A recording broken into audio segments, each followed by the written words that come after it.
Welcome to Constructive Conversations, Building Canada's Stories. I'm your host, George Affleck. Join me as we dive into the foundations of Canada's construction industry, learning from the leaders and the pioneers in this business from the ground up. Today, I'm joined by Boyd Kampen, the President and CEO of Impact Energy Services in Saskatchewan. He's a self-confessed people person who believes that a strong, invested team is your best asset. Let's start the conversation now. Hi, Boyd. How's it going today?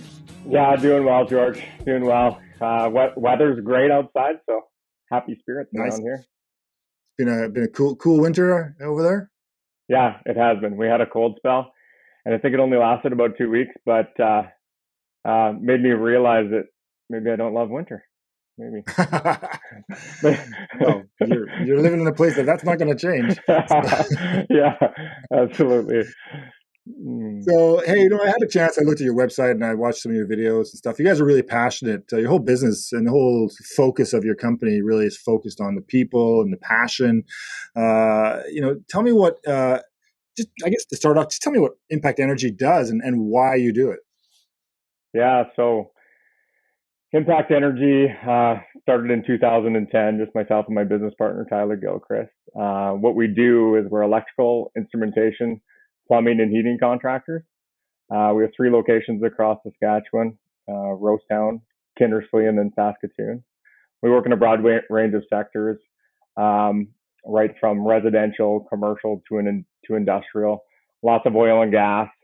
So we're a very diverse company, and we really chose to start the company in Western Saskatchewan because of our roots. I was away at the time in Calgary when we started Impact, and Tyler was living in Saskatoon, and it really brought us back home and really brings us back to why we do what we do today. We think we're a big part of the communities that we work in. It's not just about going out and fixing something. It's about maintaining other businesses in the area. They need us to survive as much as we need them.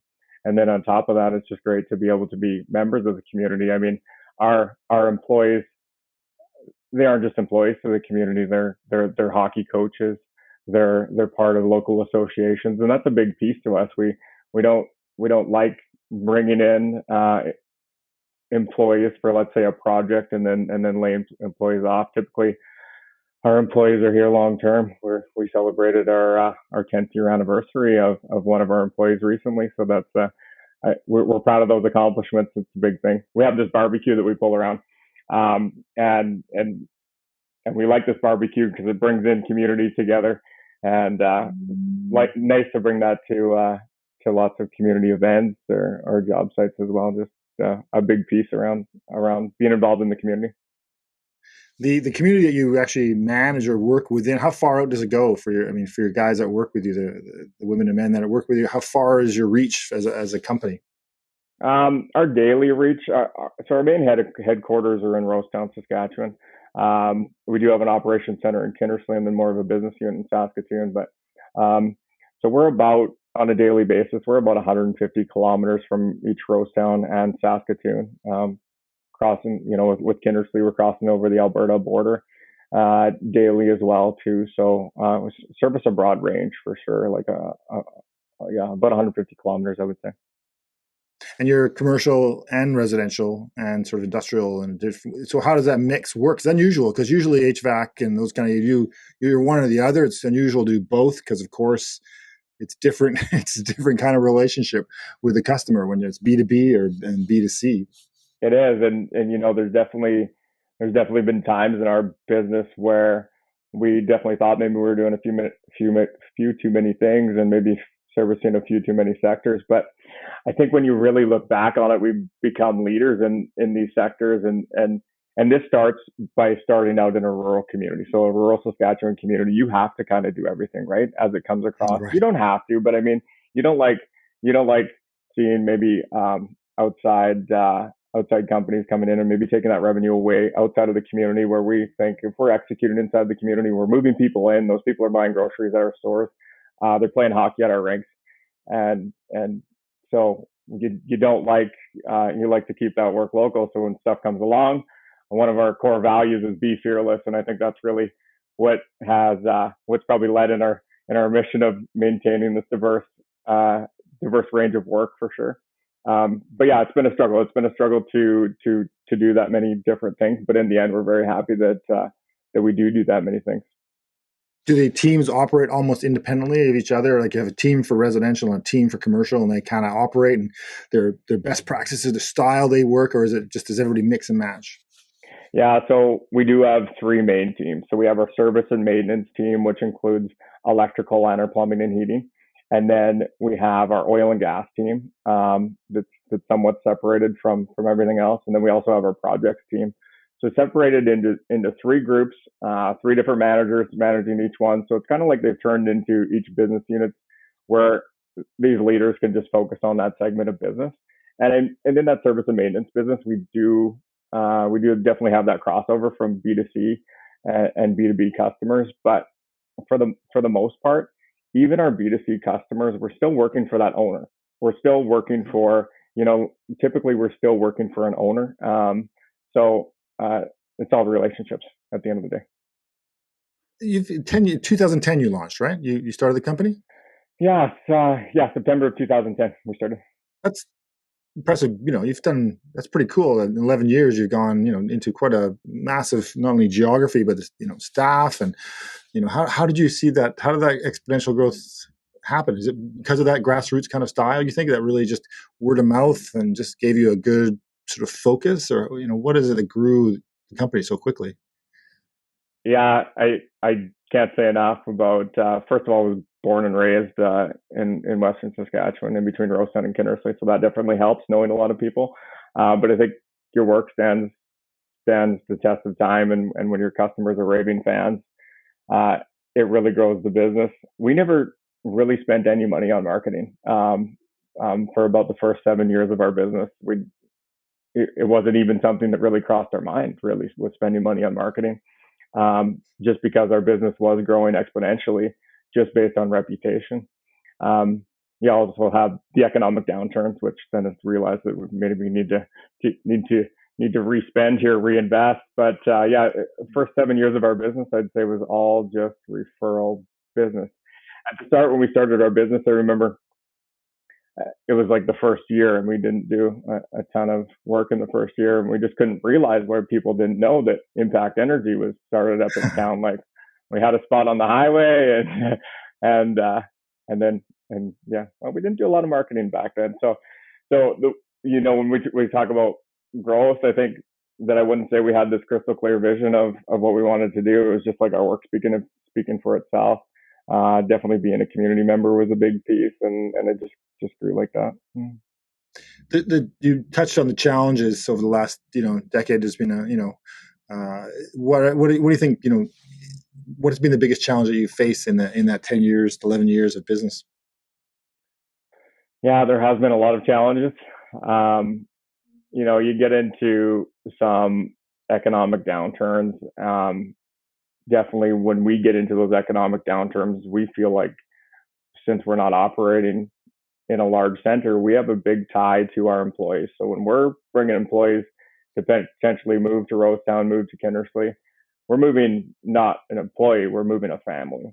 And then I would say the biggest struggle is you get down to a period in time where the work does slow up, and you take that upon your shoulders to be like, we need to figure this out. We need to, you can't have a family that needs to move out of the community to go find other work. That's just really not acceptable. So when you talk about their biggest struggles, it's been like, what keeps me up at night and always will is like, you feel like you owe something to your employees when you bring them on, that this is not a short-term career. We're looking for a long-term. So.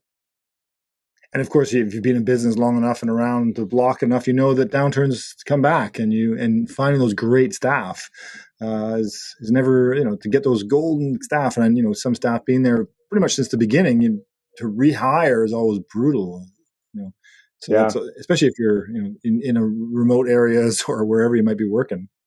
Yeah, for sure. So that's really helped with our diversity. You do talk about our three different business units that we run with. Do we have different groups there? For sure, but there is definitely some overlap where if the service and maintenance team is is maybe a little bit busier than the oil and gas team. Those guys do have the skill set where they can come over and support that team and keep those guys busy. And we see that almost every year. Our oil and gas team goes through breakup every year where, for your familiarity of it, is just really just the snow melting and we can't get in on any of the grid roads or into any of the oil and gas leases. So the oil work really slows up for the months of, halfway through March and then April and into May. So we're always looking for a home for those guys to keep them busy. Because of that diversity of clients and projects, can you describe some of your favorite projects that really got you excited when you got the gig and you were like working on it and you think, oh wow, this is what are some of those projects that really stand out to you in those 10 years? Just because maybe I drive by it every day and I think it's a nice place is Mainline Automotive, who's been a big supporter of Impact since the start. We've built multiple dealerships for them, but they have one in Rosestown that's really their flagship. And I get to drive by it every day, and the outdoor lighting's amazing, like good. Like, and we put a standby generator in there, so there was recently a power outage, and they have these beautiful out parking lot lights, and they're the only dealership running. And I'm like, yeah, we did that. We're out, So that one brings me a lot of pride and happy to be friends with the owners there. It's nice that we were able to give them a good product. Yeah, that's cool to be able to drive by and actually see what you've done. Is like, whoa, that's cool. That's cool. For the next, the next biggest opportunities that you see coming for your industry, what do you think they might be in the next, 5 to 10 years for your industry and for your business? Yeah, so we are heavily tied to oil and gas, but I think with that we're really just tied a lot to energy, and I do see a shift away from oil and gas. I don't think it's going away due to our definitely our area is a very low cost producing area, but I do see a shift to renewable energy, and I see that as a big opportunity for us. We're doing more and more solar all the time, solar energy. Starting to look at wind projects too, and then outside of that, just really energy as a whole. We're seeing that nuclear is going to be a piece coming on with some of this new micro reactor technology that looks very exciting for definitely northern communities or smaller communities. So really just excited about the way the energy sector is going to go. So I think that's a big piece. I also think Saskatchewan's a major player in agriculture, where we're moving away from a commodity-based ag sector, and we're really moving to like a plant specialization infrastructure production, right. So actually creating the products. Yeah, we're actually creating the products, and we're not shipping. I mean, we're still shipping commodities, but I think the real goal there is to get away from shipping commodities, and we're actually shipping products. So we see there's going to be value add facilities, definitely in that protein space, and I think that's going to be a big push. We see in our area recently the Saskatchewan combined with the federal government just now it's a $4 billion irrigation project, which is pretty substantial for Saskatchewan, and it just so happens that it's kind of 45 minutes down the road from us. So excited about where ag's going to be in the future, and I think it's always a big piece of Saskatchewan, but I think it's going to get bigger. It's funny though, because you think about HVAC, you think the traditional HVAC, but you talk about solar and wind, and there is a natural relationship between those things. What are the things that make them similar? I mean, there's this assumption they're not, but what are the main things that make those kinds of things similar in what you do every day? Like when you ask that question, you're saying the similarity between solar and wind in those projects, or are you trying to mix HVAC in with that too? How your teams pivot to different sort of industries. So you go, okay, guys, we're doing installations of heating and air, and we're working with building out solar now, and we're and you just kind of pivot, or is it a pivot, or is it a lot of things that are just it's this A plus B plus C equals D. I don't know. It's like for those people who might be wondering how you're able to do so many sectors, I guess. Yeah, really comes down to the people and having that knowledge for sure. When you talk about HVAC, that's a little bit more specialized to those commercial projects, cabling and the residential stuff, but fairly minor HVAC.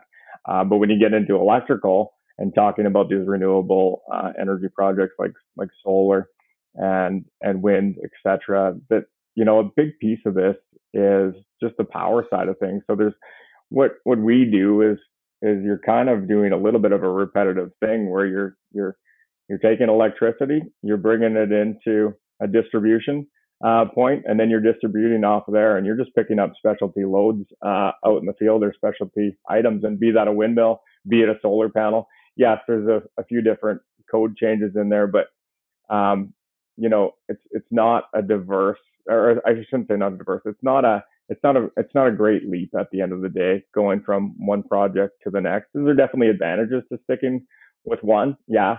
But I think living in Canada and definitely Saskatchewan, I think that's a luxury that we probably don't have, is just to be a specialty contractor that just does one thing. That's true. Whenever I talk to Americans, they always, you tell them about our population, and they're always like, "What? That's your whole country's population?" And like, yeah, that's Canada. Like, what? That's crazy. It's the population of California. And you read these books, right? So all the business books are out, constant new ones, seems like every day of the week, and you bring it back to maybe something like Jim Collins and his hedgehog concept of just being like, that straight and narrow concept. And for me, that it's tough. Like it doesn't really exist in rural Saskatchewan for sure, where you can just be one specialty contractor doing one thing. I think you need to have a broad range of skill sets, and it really comes down to your people proving it out on a project, and then bringing that information back, that leader sharing it with the rest of his team, and having that next guy come out of his crew to be able to lead the next project. So I think it takes time. Like, it's something you can't get in a rush to do. It's something that's not going to happen overnight, where you think you can go out and execute a broad range of stuff, but picking them off one by one, I think that there's a lot of people you can choose from to in-house that can get the project done. Well, and also having that diversity levels things off potentially financially for you. I would assume you get that you don't get as many waves of revenue going up and down if you have lots of diverse clientele and opportunities and expansions. And as you said, in Canada being so limited, you got to kind of be an expert in everything sometimes to survive. I think not only in Saskatchewan, I think in most parts of this country, it's still specializing or niching is something that I think is still challenging in Canada for sure. Yeah. So, and I think some of these things that we do get into, we just completed a pretty large scale hemp project where it had a CBD extraction facility. It had a food side, and now they're just working on some more biomass, another biomass facility. And when you're doing those like that, when you're doing those and you're doing one of them, you can take that and you can really replicate it, I guess, onto other things that you're doing. One of the things that's a theme, not only in our conversation today, but also throughout your website, is really that the investment in your community, which you've touched on. And can you tell me, why is that so important to you to invest back in the community? It's reflected so much on your website. Can you give me some examples of the impact that you've had and your business has had, not just on jobs, but on what you're doing out there in the community? Yeah, for us, it's much bigger than maybe making money at the end of the day. I mean, money is definitely the fuel to making the wheels go around. But for me and also Tyler, my business partner, it's kind of like, what are you going to leave behind at the end of the day? What's going to be your mark? And that's definitely a big piece of it, to making sure that whatever we do has some positive consequences to it. And we want our employees to be proud to come to work every day, and definitely be proud of the Impact brand, and represented it as well. So if we can do that as a company, I think our employees definitely follow suit. And the other thing is, we started from nothing. I can remember starting this company and go down to the local bank and get a little loan for whatever they give you, and this community built to us. So I feel like we definitely owe something back.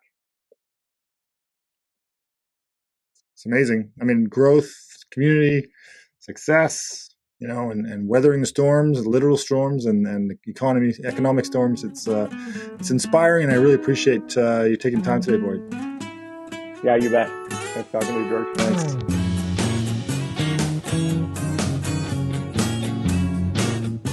I'm George Affleck. Thanks for joining me at Constructive Conversations, Building Canada Stories, where we dig into the foundations of Canada's construction industry, learning from leaders and pioneers in the business.